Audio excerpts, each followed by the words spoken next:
6ஆம் சங்கீதத்திலே சங்கீதக்காரன் பெலிஸ்தர் தாவீதை காத்தூரில் பிடித்த போது யோனாத் ஏலாம் ரிக்கோகீம் என்னும் வாக்கியத்தில் வாசிக்கும்படி தாவீது பாடி ராகத் தலைவனுக்கு ஒப்புவித்த மித்தாம் என்னும் சங்கீதம்.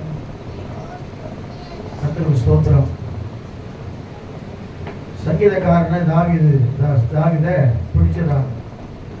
அப்போ அவனுக்கு ஒரு பயம் உண்டாகுது. நம்மளை பிடிச்சிட்டாங்களே, நம்ம என்ன ஆக போகிறது தெரியலையே. இப்போ போலீஸ்காரன் திடீர்னு வந்து நம்மளை விசாரிச்சா நமக்கு எப்படி இருக்கும்? ஒரு பயம் இருக்கும். அதுபோல ஒரு பயம் வந்துச்சு. பயம் வரும்போது நல்லா சொல்றேன், எனக்கு அன்பான தேவ பிள்ளை, கர்த்தருக்கு ஸ்தோத்திரம். அதனால தான் நான் ஆராதனை சொன்னேன், ஆபத்து காலத்தில் நோக்கி கூப்பிடு. ஆண்டவர் நோக்கி நம்ம கூப்பிடும் போது ஆண்டவர் நமக்கு விடுதலை கொடுக்குற தேவனாக இருக்கிறான். ஏன்னா வேதம் சொல்றது, என்னை நோக்கி கூப்பிடு, அப்பொழுது நீ அறியாதும் எட்டாவதுமான தேவ சமூகத்துல உட்கார்ந்து ஒரு பிரச்சனைக்கான தீர்வு எங்கன்னா நல்லா கவனிங்க. எல்லாத்தையும் சொல்லி இந்த பிரச்சனை ஆயிடுச்சு எங்க வீட்டுல, இந்த பிரச்சனை எங்க குடும்பத்துல, எங்க மனைவி இப்படி பண்றாங்க, எங்க கணவன் இப்படி பண்றாங்க சொல்லி தயவுசெய்து வெளியில யார்ட்டும் சொல்லவே சொல்லாதீங்க. நாளைக்கு நீங்க ஒன்றா வரும்போது கிண்டல் பண்ணுவாங்க. வெளியே சொல்லுவோமா, எவ்வளவு பிரச்சனை சொல்லிச்சு அவங்க வீட்டுக்கார வெட்டியா கையை பிடிச்சிட்டு வந்துருக்கோம். அதனால தேவ சமூகத்துல சொல்லும் பொழுதுதான் கர்த்தர் நம்மை ஆசீர்வதிக்கிறவராக இருக்கிறார். அன்னைக்கு சொல்லுவோமா? பாருங்க, சங்கீதக்காரன் உடனே அவன் சொல்றான், 1ஆம் வசனத்தை வாசிக்கும் போது, தேவனே எனக்கு இறங்கும், மனுஷனை விழுங்க பார்க்கிறான், நாள்தோறும் போர் செய்து என்னை ஒடுக்குகிறார்கள். அவனுக்கு போருக்கு மேல போர். நம்ம சங்கீதக்காரனாகிய தாவீதுடைய வாழ்க்கையில நடந்த போராட்டங்களை நாம நினைச்சோம்னு சொன்னா நமக்கு ஒரு பிரச்சனையும் கிடையாது. சவுலுக்கு ஒரு பக்கம் ஒதுங்கி ஓடுறாரு. எங்க போனாலும் சவுல் எப்படியாவது தாவீதை சாகடிக்க வேண்டும் என்று சொல்லி ஒரு பக்கத்துல காலையில கூட ஆண்டவர் அதான் சொன்னார், இந்த வலுசற்பத்தின் ஆவியெல்லாம் கர்த்தர் நிர்மூலமாக்கும்னு சொன்னார் என்கிட்ட. அதான் நான் சொன்னேன், வலுசற்பன்னு சொல்லும் போது சிங்கத்தின் மேலும் நடந்து பலுன்னு கம்மி ஆயிடுங்க. பயமாக தான் கர்த்தர். நானும் பார்த்து 2 தடவை பாரு அந்த சரத்தை பலு அப்படின்னு நான் நிற்கிறேன், கொஞ்சம் கம்மி ஆயிடுறாங்க. அது மேல ஏறி அப்படியே கட்சியில் சொல்லி விதிக்கும்படியாக தான் நமக்கு அந்த அதிகாரம் கொடுத்துருக்காங்க. நீங்க சொல்லுவா, மது சர்ப்பத்தையும் விதிப்பாய், விதிக்கிற அதிகாரத்தை கர்த்தர் நம்ம கொடுத்துருக்கிறார். அதனால பயப்படக்கூடாது. 2வது அவன் சொல்றான் பாருங்க, இந்த 3ஆம் வசனம் ரொம்ப பிடிச்ச வசனம், நான் பயப்படுகிற நாளிலே. ஆமா, நமக்கு எப்பெல்லாம் பயம் வருதோ, எப்பெல்லாம் கலக்கம் வருதோ, எப்பெல்லாம் வேதனை வருதோ, அடுத்த 41ஆம் சங்கீதத்தில் 41ஆம் அதிகாரத்தில் ஏசாயாவில் 10 ஆண்டவர் சொல்ற, நீ பயப்படாது, நான் உன்னோடு கூட இருக்கிறேன். நமக்கு பயம் வரும்போதெல்லாம், கலக்கம் வரும்போதெல்லாம், போராட்டம் வரும்போதெல்லாம், பிரச்சனை வரும்போதெல்லாம் கர்த்தரை நம்பணும். அல்லேலூயா. ஒரு பாட்டு கூட பழைய பாட்டு, நிந்தனைகள் போராட்டம் வந்தும் நீதியின் தேவன் தாங்கினாரே,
ஆராதிக்கும் சாப்பாடு ஆடுங்க. அல்லேலூயா. ஒரு ஆட்சி பாதிலே சொல்றாரு, அங்க பெத்தோபஸ்தக்காரங்கன்னா அல்லேலூயா சொல்லி சொல்லி சொல்லி சொல்லி எவ்வளோ மேலே போய்கிட்டே இருக்கிறாங்க. நீங்க அல்லேலூயாவே சொல்ல மாட்டீங்க. அப்ப என்னன்னா அவங்களே அல்லேலூயா சொல்ல ஆரம்பிச்சாங்க. அல்லேலூயா சொல்லி சொல்லி சொல்லி அலைகளெல்லாம் தாடுபடியா கர்த்தருக்கு செய்யறாங்க. அப்போ பயப்படுகிற நாளில் உண்மை நம்புவே. பயம் வருதா, போராட்டம் வருதா, பிரச்சனை வருதா, நம்பி வா இயேசுவை. நம்புவேன் இயேசு முதலடி ஒரு நம்பி வா இயேசுவை, நம்பி வா இயேசுவை. இயேசுவை நம்பி வரும்பொழுது உன் பயத்தை மாத்துறேன். அது வேலை ஸ்தலத்தில் இருக்கிற பயமா இருக்கலாம், அல்ல குடும்பத்தில் இருக்கிற பயமா இருக்கலாம், சரீரத்தை குறித்த பயமா இருக்கலாம். ஆண்டவரை நம்புகிற வேளையில கர்த்தர் பயத்தை நீக்குகிறவராக இருக்கிறார். இன்னொரு வசனத்துக்கு ரொம்ப பிடிச்ச வசனம், கர்த்தருக்கு ஸ்தோத்திரம். 8ஆம் வசனத்துல ரொம்ப அழகான வசனம். தேவரீர் என் அலைச்சல்களை என் கண்ணீரை ஒரு திருப்தியில வையும்.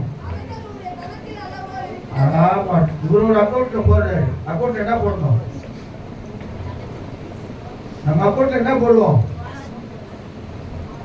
பணம் போடுவோம். இவர் கண்ணீரே போட்டுக்கிறாரு அக்கௌண்ட்ல. ஆண்டவரே என் அலைச்சல்கள்லாம் நீங்க அறிஞ்சிருக்கிறீங்க. ஓடி ஓடி ஓடி என்னால ஒண்ணுமே முடியல ஆண்டவரே. ஒரு பக்கத்துல ஆகார் வனாந்திரத்தில் அலைந்து திரிந்தது போல இவரும் அலைகிறார். சொந்த குடும்பத்திலே இவருக்கு சமாதானம் இல்லை, ஓடுறாரு. கர்த்தருக்கு ஸ்தோத்திரம். இரண்டாவது, ஒரு பக்கம் சவுல் ராஜா துரத்தி கொண்டிருக்கிறான். ஜனங்க தப்பா பேசுறாங்க. ஒரு அலைச்சல்களை அறிந்திருக்கிறீர் அப்படி சொல்லிவிட்டு அவர் சொல்றாரு, எண்ணி இருக்கிறீர் என் கண்ணீரை உங்களுடைய துருத்திலே வையும். ஒரு பாத்திரத்துல என் கண்ணீரெல்லாம் குடிச்சு வைங்க ஆண்டவரே. அது எவ்வளோ கணக்கு தெரியுமா? எவ்வளோ நான் கண்ணீர் விட்டு இருக்கிறேன். அல்லேலூயா சொல்லுவோமா? அது உங்களுடைய கணக்கில் அல்லவோ. அப்ப என்ன கணக்கு? ஒரு அக்கௌண்ட் நாள் முழுவதும் கண்ணீராவே இருக்கிற 36ஆம் சங்கீதத்தை வாசிச்சு பார்த்தீங்கன்னா பயங்கரமா சொல்லுவார். மாம்சத்துல ஆரோக்கியம் இல்லை, என் குடலெல்லாம் எரிபந்தமா எரிகிறது, என் கண்களிலே ஆரோக்கியம் இல்லை, என் எலும்புகள் எல்லாம் கட்டிவிட்டது அப்படின்னு சொல்லிக்கிட்டே இருப்பார். தாவீது புலம்பிக் கொண்டே இருப்பார். காரணம் சொன்னா அந்த வாழ்க்கையில சில நேரங்களில் ஏற்படுகிற போராட்டம். கர்த்தருக்கு ஸ்தோத்திரம். நல்லா கவனிக்கிற கண்பான தேவ பிள்ளைங்க, இப்படிப்பட்ட சூழ்நிலை வரும்போது தேவ சமூகத்துல கர்த்தரை நோக்கி நாம் பார்க்கும் பொழுது அவர் உண்மையாய் சொல்ற தேவ சமூகத்துல ஒரு பாட்டை திரும்ப பாடலாம்னு யோசிக்கிறேன். கர்த்தருக்கு ஸ்தோத்திரம். படுக்கையில கூட கர்த்தரை நினைச்சுட்டே இருக்கணுமா, நடு ஜாமத்துல கூட அவரை தியானிக்கணுமா. அப்படி தியானிக்கும் போது படுக்கையில் நினைக்கும் பொழுது நம்முடைய கண்ணீரை எல்லாம் கர்த்தருக்கு ஸ்தோத்திரம். அவர் சொல்ற படுக்கையை ஈரமாக்கி என் கட்டிலை நினைக்கிறேன். அப்படின்னா என்னது? கட்டிலே வந்து ஈரமா போச்சு. அவர் அழுது அழுது அழுது அழுது கட்டிலே. எத்தனை பேர் அப்படி இருக்கிறீங்க? ஒருத்தர். Very good. 2 3 பேர் தான் தைரியமான ஆள். மற்ற நேரம் அழுத்துல போகுது சிரிச்சுக்கிட்டே இருப்பீங்க போட்டு. சந்தோஷமா இருக்கும் போல பார்த்தா. அல்லேலூயா. அழுத்தா சிரிங்க. துன்பம் ஒரு வேலையில சிரிக்கணும். இல்லையா சொல்லுவோமா? அதாவது ஒரு பாட்டுக்கு கர்த்தருக்கு ஸ்தோத்திரம்.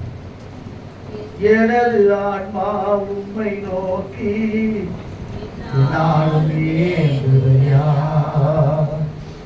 எனது ஆன்மா உம்மை நினைத்து நானும் ஏங்குதையா, உம்மை நினைக்கின்றேன் கருதாயினும் யாரிக்கிறேன், படுக்கையிலும்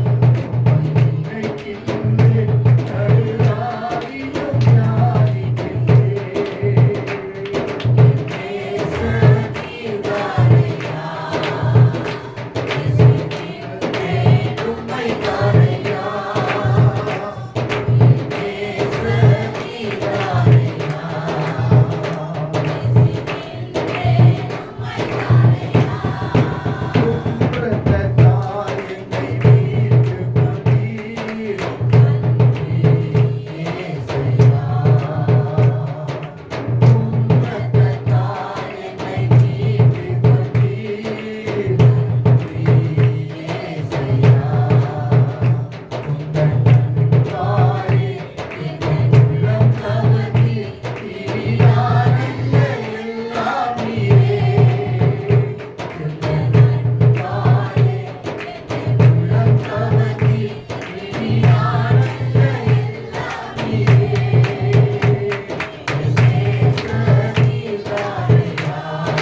உண்மைத்தான் நேசிப்பேன், வேறு எதற்கும் நான். ஆமா, வேற ஏதோ என்னை அடிமைப்படுத்தாது. உயிர் உள்ள வர உண்மைதான் நான் நேசிப்பேன். அதை நேசிக்கும் போது உன் கண்ணீரை மாற்றி, உன் அலைச்சல்களை மாற்றி, உனக்கு பிடித்திருக்கிற அந்த இது தண்ணீரெல்லாம் திராட்சை ரசமா மாறுபடி கட்ட செய்வார். சொல்லுவோமா? உண்மை நோக்கி கூப்பிடும் நாளில் சத்துருக்கள் பின்னிட்டு திரும்புவார்கள். தேவன் என் பட்சத்தில் இருக்கிறார் என்பதை அறிந்திருக்கிறேன். தேவனை நம்பி இருக்கிறேன், நான் பயப்படேன். மனுஷனுக்கு என்ன? ஆமா, தேவனை நம்புகிற பிள்ளைகளுக்கு மனுஷனை பத்தி கவலையே இல்லை. கட்சிக்குவாங்க, அவங்க என்ன சொல்லுவாங்க. உங்க பசங்களுக்கு பார்க்கணுமா, பொண்ணு சமூகத்தில் ஏற்றுக்க மாட்டாங்க. மனுஷன் ஒன்றுக்கும் உதவ மாட்டாங்க. நல்லா கவனிச்சுங்க. யாரும் உங்களுக்கு உதவி பண்ண மாட்டாவே மாட்டான். நமக்கு உதவி பண்ணுறது கர்த்தர். சில பேர் சாக்கு போகுது. சர்ச்சுக்கு வாங்க, நேற்று கூட சண்டே கிளாஸ்ல வந்து சொல்லும்போது போவதுடா உன்னை மாற்றிடுவாங்கடா, கேடிஎம் டிஎம்பி மாற்றிடுவாங்க. போவாதுடா உன்ன. அப்போ அவங்க பாருங்க எப்படிங்கிறாங்க, 22 தான் இருக்கிறாங்க ஜனங்க. நாம மதம் மாற்ற வரல, மனம் மாற்ற வந்துருக்கோம். வெளியே சொல்லுவோமா? ஆமா, மனம் மாறுபடியாகத்தான் நம்ம கர்த்தர் நம்மளை வைத்திருக்கிறார். சத்தியத்தை நமக்கு அறிவித்திருக்கிறார். வழியை நமக்கு காண்பித்திருக்கிறார். இதான் வழி, நானே வழியும். ஆமா, இந்த வழியால போனாதான் நீ எங்க போக முடியும்? எத்தி ஜீவனுக்கு போக முடியும். சுற்றி வழியை காண்பித்திருக்கிறேன். அதனால பயப்படும் போது யார் நம்பணும்? ஏசப்பாவை நம்பணும். கர்த்தரே நமக்கு தூரமா தெரியும், ஏசப்பா நமக்கு கிட்ட வந்துருவார். சரிங்க சொல்லுவோமா? கர்த்தர் ஆசீர்வதிப்பாராக. Praise the Lord. கர்த்தர் நல்லவர்.